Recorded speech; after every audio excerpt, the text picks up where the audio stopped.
Marine Health Group kompaniyasi sizning e'tiboringizga Vitamarin B+ mahsulotini taqdim etadi.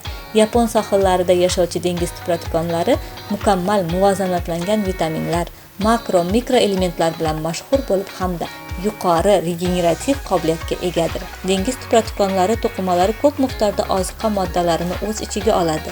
Lekin eng antiqa va noyobi bu echinoxrom. Aynan echinoxrom tufayli Vitamarin B+ infarkt va insultdan keyingi sharoitlarda yordam beradi. Tomirlarning elastikligini tiklaydi, arterioskleroz xavfini kamaytiradi, qon bosimini va yurak-qon tomirlari tizimini normallashtirishga yordam beradi. Qandli diabet asoratini o'tishini yaxshilaydi, prostata bezi funksiyasini normallashtiradi. O'simtalarga qarshi ta'sir kuchiga ega bo'lib, to'qimalarning yangilanishini tezlashtiradi. Gepatit va jigar sirrozida jigar faoliyatini normallashtiradi. Vitamarin B+ni faqat Marine Health Group kompaniyasining rasmiy hamkorlaridan sotib olishingiz mumkin. Vitamarin B+ bu sizning sog'lom va uzoq hayotingiz uchun qo'llanmadir.